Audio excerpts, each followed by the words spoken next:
ನಮಸ್ಕಾರ ವೀಕ್ಷಕರೇ, ನಾವಿವತ್ತು ಬೆಂಗಳೂರು ಉತ್ತರ ಲೋಕಸಭಾ ಕ್ಷೇತ್ರದ ದಾಸರಹಳ್ಳಿ ವಿಧಾನಸಭಾ ಕ್ಷೇತ್ರದ ಚೊಕ್ಕಸಂದ್ರ ವಾರ್ಡ್ನಲ್ಲಿದ್ದೇವೆ. ಇವತ್ತು ಇಲ್ಲಿನ ಚೊಕ್ಕಸಂದ್ರ ವಾರ್ಡಿನ ಅಧ್ಯಕ್ಷರಾದ ನಾಗರಾಜ್ ಯಾದವ್ ಮತ್ತು ಕಾಂಗ್ರೆಸ್ನ ಮುಖಂಡರಾದ ಉಮೇಶ್ ರವರ ನೇತೃತ್ವದಲ್ಲಿ ಕಾಂಗ್ರೆಸ್ ಪಕ್ಷದ ಪರವಾಗಿ ಇಲ್ಲಿನ ಲೋಕಸಭಾ ಕ್ಷೇತ್ರದ ಕಾಂಗ್ರೆಸ್ ಅಭ್ಯರ್ಥಿ ಪ್ರೊಫೆಸರ್ ರಾಜೀವ್ ಗೌಡ್ರವರ ಪರವಾಗಿ ಪ್ರಚಾರ ಕಾರ್ಯ ನಡೆಸಿರುವಂಥದ್ದು.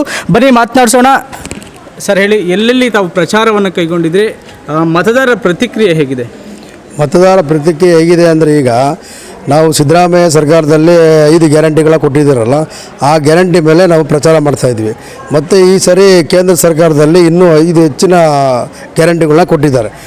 ಅದು ಮತ್ತು ಇದು ಎರಡೂ ಮತ್ತು ಪ್ರಚಾರ ಮಾಡ್ತಾಯಿದ್ದೀವಿ. ಜನಗಳು ಚೆನ್ನಾಗಿ ರೆಸ್ಪಾನ್ಸ್ ಮಾಡ್ತಿದ್ದಾರೆ. ಈ ಸರಿ ನಿಮಗೆ ಓಟ್ ಹಾಕ್ತಾಯಿದ್ದೀವಿ, ನಾವು BJP ಓಟ್ ಹಾಕಲ್ಲ ಅಂತ ಹೇಳ್ತಾಯಿದ್ದಾರೆ. ಜನ ಎಲ್ಲಿಗೆ ಹೋದರೂ ಅದೇ ಮಾಡ್ತಾಯಿದ್ದಾರೆ. ಇದೇ ಗ್ಯಾರಂಟಿ ಇಟ್ಕೊಂಡು BJPಯವರು ಇದೇ ಗ್ಯಾರಂಟಿನ ನಮ್ಮದು ಗ್ಯಾರಂಟಿ ಅಂತ ಮಾಡ್ಕೊಂಡು ಓಡಾಡ್ತಾಯಿದ್ದಾರೆ. ಆದ್ದರಿಂದ ಈ ಸರಿ ರಾಜೀವ್ ಗೌಡ ಗೆಲ್ಲೋದರಲ್ಲಿ ನಿಶ್ಚಿತ. ತಮ್ಮ ವಾರ್ಡಲ್ಲಿ ತಾವು ಯಾವ ರೀತಿ ಶ್ರಮ ವಹಿಸ್ತಿದ್ದೀರಿ? ನಮ್ಮನ್ನು ಪ್ರತಿ ಮನೆಗೆ ಹೋಗಿ ಎಲ್ಲರನ್ನೂ ಕೇಳ್ಕೊಂಡು ಬರ್ತಾಯಿದ್ದೀವಿ. ಪ್ರತಿ ಮನೆಯವರು ನಮಗೆ ರೆಸ್ಪಾನ್ಸ್ ಚೆನ್ನಾಗಿ ಕೊಡ್ತಾಯಿದ್ದಾರೆ. ನಮ್ಮ ಎಲ್ಲ ಸದಸ್ಯರುಗಳೆಲ್ಲ ಹೋಗಿ ಮಾಡ್ಕೊಂಡು ಬರ್ತಾಯಿದ್ದೀವಿ.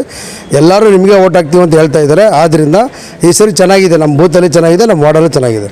ವಿರೋಧಿ ಅಭ್ಯರ್ಥಿಗಿಂತ ನಿಮ್ಮ ಪ್ರೊಫೆಸರ್ ರಾಜೀವ್ ಗೌಡರು ಯಾವ ರೀತಿ ವಿಭಿನ್ನ ಅಥವಾ ವಿಶೇಷ? ನಮ್ಮ ರಾಜೀವ್ ಗೌಡರು ಹೇಳ್ಬೇಕಂದ್ರೆ ಅವರು ತುಂಬ ಒಳ್ಳೆ ವ್ಯಕ್ತಿ ಮತ್ತು ತುಂಬ ಓದ್ಕೊಂಡಿದ್ದಾರೆ. ಅವರು ಓದ್ಕೊಂಡಿರೋದ್ರಲ್ಲಿ ನಮ್ಮಲ್ಲಿ ಒಂದು ಸ್ವಲ್ಪನೂ ಇಲ್ಲ. ಆಪೋಸಿಟ್ ಕ್ಯಾಂಡಿಡೇಟ್ಗೆ ಏನು ಬರ್ತದೆ, ಏನು ಮಾತಾಡಬೇಕು ಅಂತ ಜ್ಞಾನ ಇಲ್ಲ ಅವ್ರಿಗೆ. ಹಂಗೆ ಮಾತಾಡ್ತಾರೆ ಅವರು. ಅವ್ರಿಗೆ ಓಟ್ ಹಾಕೋದ್ರಲ್ಲಿ ಏನು ವೇಸ್ಟು, ಅವ್ರಿಗೆ ಓಟ್ ಹಾಕೋದು ಪ್ರಯೋಜನ ಇಲ್ಲ. ಆದ್ದರಿಂದ ನಮ್ಮ ರಾಜೀವ್ ಗೌಡರಿಗೆ ಓಟ್ ಹಾಕ್ಬೇಕಂತ ನಾವು ನಮ್ಮ ಸದಸ್ಯರಿಗೂ ಮತ್ತು ಮನೆಗೆಲ್ಲ ಪ್ರಚಾರ ಮಾಡ್ತಾಯಿದ್ದೀವಿ. Okay, thank you sir. ಅದೇ ರೀತಿ ಉಮೇಶ್ ಅವರಿದ್ದಾರೆ, ಬನ್ನಿ ಮಾತನಾಡ್ಸೋಣ. ಸರ್ ಹೇಳಿ, ತಾವು ಎಲ್ಲೆಲ್ಲಿ ಪ್ರಚಾರ ಮಾಡಿದ್ರಿ? ಸರ್, ಈಗ ನಾವು ಇಡೀ ಕ್ಷೇತ್ರದಲ್ಲಿ ಪ್ರಚಾರದಲ್ಲಿ ಇದ್ದೀವಿ. ನಮ್ಮ ನಾಯಕರಾದಂಥ PN ಕೃಷ್ಣಮೂರ್ತಿ ಅವರು ಆದೇಶದ ಮೇರೆಗೆ, ಹಾಗೆ ನಮ್ಮ ಸ್ಥಳೀಯ ನಾಯಕರಾದಂಥ R ಮಂಜಣ್ಣನವರ ಆದೇಶದ ಮೇರೆಗೆ ನಾವು ಇಡೀ ಕ್ಷೇತ್ರದಲ್ಲಿ ಕೆಲಸ ಮಾಡ್ತಾಯಿದ್ದೀವಿ. ಅದರಲ್ಲೂ ನಾವಿರೋಂಥ ಜಾಗ ಚೊಕ್ಕಸಂದ್ರ ವಾರ್ಡ್ ನಂಬರ್ 39ರಲ್ಲಿ ರಾಜೀವ್ ಗೌಡ್ರ ಪರವಾಗಿ ಪ್ರಚಾರಕ್ಕೆ ಹೋದರೆ ಒಂದು ಸ್ಪಂದನೆ ಹೇಗಿದೆ ಅಂದರೆ, ಹಿಂದೆ ನಾವು ಓಟ್ ಕೇಳೋಕ್ಕೆ ಹೋದಾಗ ನಮ್ಮ ಮನೆ ಬಾಗಿಲು ತೆಗಿತಿರಲಿಲ್ಲ. ಇವತ್ತು 5 ಗ್ಯಾರಂಟಿ ಇದೆಯಲ್ಲ, ಆ ಗ್ಯಾರಂಟಿ ಅವ್ರ ಮನೆ ಬಾಗಿಲು ತೆಗೆಸ್ತಾ ಇದೆ. ಯಾಕೆ ಅಂದರೆ ರಾಜೀವ್ ಗೌಡರು ಬೇರೆ ದೇಶದಲ್ಲಿ, ಅಂದರೆ ಹೊರ ದೇಶದಲ್ಲಿ ವಿದ್ಯಾಭ್ಯಾಸ ಮಾಡಿ ಪ್ರೊಫೆಸರ್ ಆಗಿ ಅಲ್ಲಿ ಕಾರ್ಯನಿರ್ವಹಿಸಿ, ಇಲ್ಲ ನಮ್ಮ ತಂದೆ ಮತ್ತು ಅವರ ಕುಟುಂಬ ಒಂದು ರಾಜಕೀಯ ಕುಟುಂಬ, ನಾನು ನನ್ನ ನಾಡಲ್ಲಿ ನನ್ನ ದೇಶದಲ್ಲಿ ಏನಾದರೂ ಸೇವೆ ಮಾಡಬೇಕು ಅನ್ನೋ ಉದ್ದೇಶದಿಂದ ಬಂದು ಹಲವಾರು ರಾಜಕೀಯದಲ್ಲಿ ಅವರು ಕೆಲಸ ಮಾಡಿ ಬಂದು ಇವತ್ತು ನಾನು ಒಬ್ಬ ಇಲ್ಲಿ ಜನಸೇವೆ ಮಾಡಬೇಕು ಅಂತ ರಾಜೀವ್ ಗೌಡರು ಬಂದಿದ್ದಾರೆ.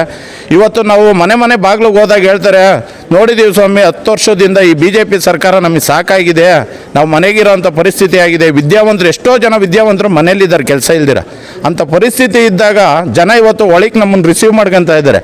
ಮೊದಲು ನಾವು ಪಾಂಪ್ಲೆಟ್ ಕೊಡೋಕೆ ಹೋದಾಗ ಗೇಟಲ್ಲಿ ಇಸ್ಕೊಂಡು ಕಳಿಸ್ತಾ ಇದ್ರು. ಇವತ್ತು ಮನೇಲಿ ಕರೆದು ಮಜ್ಜಿಗೆ ನೀರು ಕೊಡೋ ಅಂಥದ್ದೊಂದು ಇದಾಗಿದೆ, ವಿಶೇಷವಾಗಿದೆ. ಇವತ್ತು ನಮಗೆ ಪ್ರಚಾರ ಮಾಡೋಕ್ಕೆ ಖುಷಿ ಆಗ್ತಾ ಇದೆ, ತುಂಬ ಚೆನ್ನಾಗಿದೆ ರೆಸ್ಪಾನ್ಸು. ಆಮೇಲೆ ರಾಜೀವ್ ಗೌಡರು ಇಲ್ಲಿ ಗೆಲ್ತಾರೆ ಅಂತ ನಾನು ಹೇಳಕ್ಕೆ ಇಷ್ಟಪಡ್ತೀನಿ.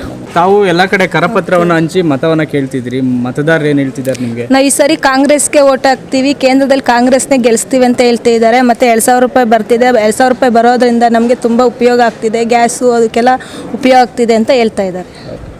ಇದಿಷ್ಟು ಚೊಕ್ಕಸಂದ್ರ ವಾರ್ಡಿನ ಕಾಂಗ್ರೆಸ್ ಮುಖಂಡರ ಮಾತಾಗಿತ್ತು.